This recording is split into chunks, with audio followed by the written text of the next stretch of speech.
अस्सलाम वालेकुम and welcome back to my channel. कैसे हैं आप सब? आई होप कि आप सब ठीक होंगे और मैं भी बिल्कुल ठीक हूँ अल्हम्दुलिल्लाह। तो ये व्लॉग है जनाब पिकनिक के सेकंड डे का। तो सेकंड डे जो है वो काम फिर ज़्यादा हो जाता है, तो रात को हम लोग काफ़ी लेट वापस आए थे। तो ये सामान सारा मैं समेट रही थी। इसमें कुछ टॉयज़ और डिस्पोजेबल प्लेट्स वगैरह पड़ी हुई हैं, कुछ सामान दूसरी टोकरी में भी बास्केट में रखा हुआ है। तो रुहाब भी मेरे साथ जो है वो हेल्प करवा रही थी और मेरे साथ साथ फिर रही थी। और इधर भी ये ग्रिल भी रखी हुई है और साथ में जो है ये पानी वाली बोतल भी है। ये तो खैर राशिदा के लगाएंगे।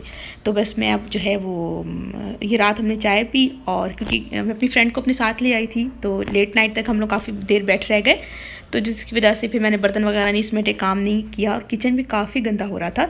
तो बस मैंने जो वो लेफ़्ट ओवर खाना था ना, राइस थे, बिरयानी थी और कुछ बारबेक्यू था, तो वो मैंने जो है वो उसको मैंने बाउल्स वगैरह में डाल के फ्रिज में रख दिया। लेकिन बाकी सारा काम और चीज़ें वगैरह जो समेटने वाली थी ना, वो मैंने रख दी। मैंने कहा ये मैं अब सुबह करूँगी, क्योंकि मैं काफ़ी जो है वो थक गई थी और दूसरे रूम में भी जो है वो कपड़े पड़े हुए थे, वो भी मुझे लपेटने थे। तो वीडियो स्टार्ट करते हैं। मैं सबसे पहले जो है ये इस बास्केट्स में से जितना भी सामान है ना वो निकाल लूँगी। बारबेक्यू का प्लेट्स हैं, बच्चों के टॉयज़ हैं, क्योंकि नहाए थे बच्चे समंदर में। आप लोगों ने वीडियो तो देखी है कैसे कितना इंजॉय किया बच्चों ने। तो थकावट भी बहुत ज़्यादा हो गई थी। तो खैर बस फिर मैं अभी सारा सामान वगैरह निकाल के इनको तो वापस उनकी जगह पे रख दूँगी। और रुहाब जो है वो आगे बार बार कैमरे के आगे आ रही थी और वो ख़ुद को देख रही थी और मुझे मना कर रही थी कि कैमरे के आगे से हट जाओ, लेकिन वो मेरी बात ही नहीं सुन रही थी। उसको शौक़ है कि वो मैं जो है कैमरे के आगे आऊँ। तो आप लोगों ने वीडियो भी देखी, उसने इतना अच्छा क्लिप लिया है ना माशाल्लाह, बहुत ज़्यादा। मुझे ख़ुद को यकीन नहीं आ रहा था कि रुहाब ने लिया है। और बाकायदा वो कैमरे को मोबाइल उठाती है, उसका कैमरा ऑन करती है। और अस्सलाम वालेकुम, welcome back to my channel. कैसे हैं आप सब? आई होप कि आप सब ठीक होंगे। ओके बाय बाय, अल्लाह हाफिज़। और वो पूरी डिटेल में कहती है।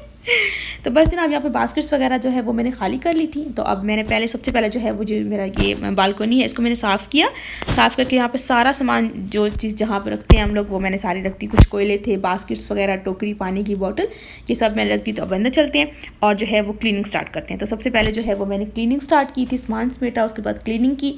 तो पहले ब्रूम लगाया, उसके बाद फिर जो है वो मैंने मोप लगाया, फिर डस्टिंग की सारे घर की। रुहाब भी मेरे साथ साथ बैठी हुई थी और मुझे तंग कर रही, मुझे बार बार कह रही थी कि आप काम छोड़ दो मेरे साथ बैठो, काम छोड़ दो मेरे साथ बैठो। अभी काम छोड़ दूँ तो आपके साथ बैठ जाऊँ तो फिर काम कौन करेगा? तो फिर ऐसे इंसान लेज़ी हो जाता है ना, तो फिर चीज़ें पड़ी रहती हैं।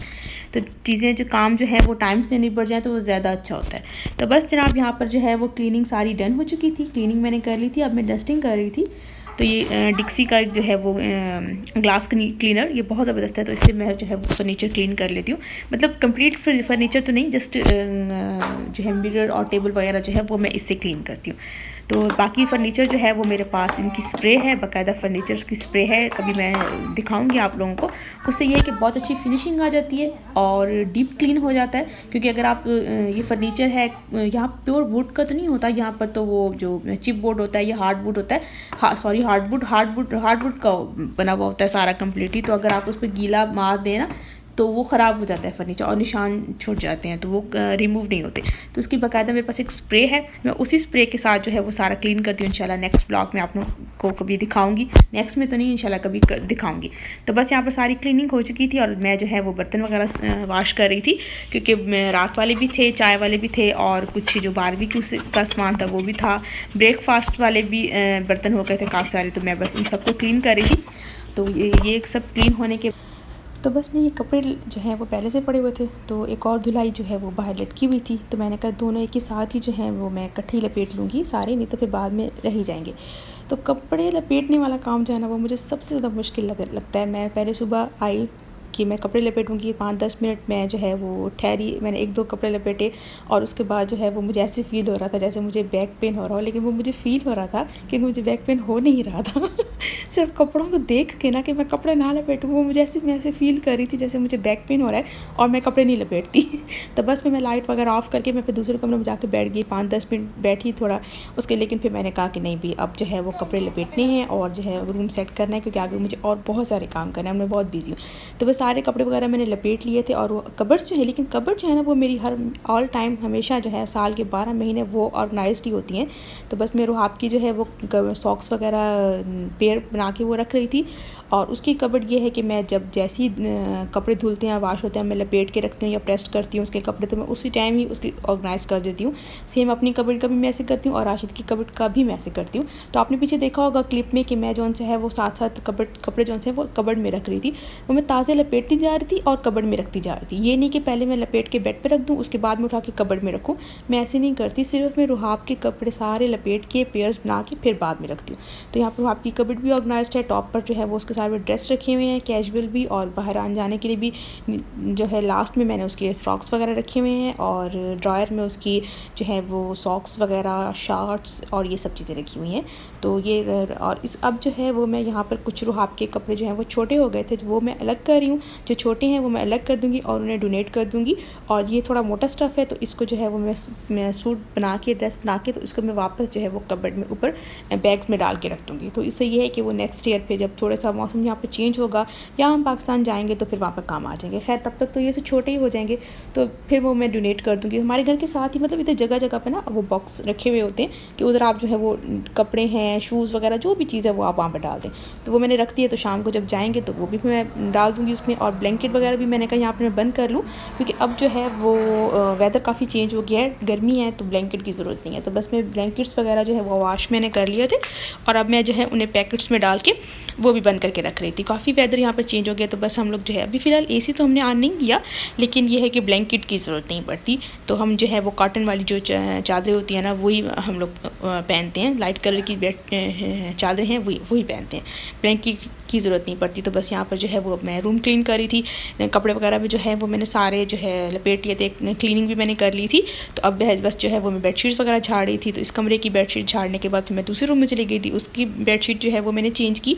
तो बस सारे काम जो है वो यहाँ पर क्लीन हो चुके थे, ख़त्म हो चुके थे, अल्हम्दुलिल्लाह हो गए। बाकी कपड़े लपेटने का काम जो है वो सबसे ज़्यादा मुझे मुश्किल लगता है।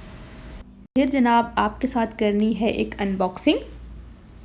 तो मैंने लिया है निकाय का एयर फ्रायर, और अभी तक मैंने इसमें कोई चीज़ कुक नहीं की, तो ये मैं 2 दिन पहले ही लेकर आई हूँ, तो अभी मैंने इसे यूज़ नहीं किया। तो इसकी डिटेल मैं आप लोगों के साथ शेयर करती हूँ।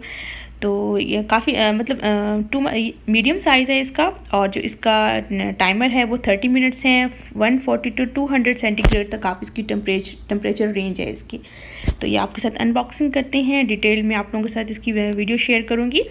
मतलब काफ़ी सारी चीज़ें आप इसमें बना सकते हैं। इसमें आप पिज़्ज़ा भी बना सकते हैं, केक भी बना सकते हैं, चिकन बनाएं, फ्राइज़ वगैरह। उसके अलावा सी फूड में फ़िश आप बना सकते हैं, काफ़ी सारी चीज़ें मतलब इसमें आप बना सकते हैं। तो इंशाल्लाह मैं डिटेल में आप लोगों के साथ जब भी रेसिपी कोई बनाऊंगी तो इंशाल्लाह ज़रूर शेयर करूंगी। अभी जस्ट मैंने जो है वो इसकी अनबॉक्सिंग की है, तो डिटेल में आपको इसके साथ शेयर करती हूँ। टॉप पर इसके ऊपर मेंशन किया गया है यहाँ पर कि ये डिटेल आपके साथ इसमें जो है वो केक है, चिकन है और दूसरी चीज़ें हैं। फर्स्ट पर जो है वो इसके टाइमर है, फिर सेकंड इसकी हीट है, और नीचे जो है वो इसका बेस है। तो स्टार्ट्स आपको दिखाती हूँ। 2 ईयर इसकी वारंटी है, black and silver colour combination है, बहुत ज़बरदस्त दिखने में तो खैर बहुत अच्छा लग रहा है। तो फ़िलहाल अभी मैंने इसको यूज़ में नहीं किया। तो ये यहाँ पर आपको मेंशन उन्होंने किया हुआ है सेंटीग्रेड के साथ, इसने उन्होंने टाइमर भी जो है वो मेंशन किए हुए हैं कि केक जो है आप 10 to 15 मिनट्स बेक कर सकते हैं, फ्राइज़ हैं, फ़िश है, चिकन है, पिज़्ज़ा है, और सेंटीग्रेड भी उन्होंने मेंशन किए हुए हैं। और साथ जो है उन्होंने नीचे इसके टाइमिंग्स भी मेंशन की हुई है कि इतने सेंटीग्रेड पर जो है आप इतनी टाइम इस चीज़ को दे सकते हैं। तो आप इसमें जो है वो fish, chicken, fries, cake, pizza भी आप इसमें बना सकते हैं। अब जो है ये इसका दिखाती हूँ मैं आपको। इसकी जो टाइमर है, ये फर्स्ट पर इसका टाइमर है 5 से लेकर 30 मिनट्स तक कि जो भी चीज़ आपने इस पर जो है बनानी हो आप बनाएं। सेकंड जो है वो वहाँ नीचे इसका जो है फिर हीट आ जाती है, वो है जनाब 140 से लेकर 200 तक। तो 200 सेंटीग्रेड तक आप इसमें जो है वो कोई भी चीज़ बना सकते हैं।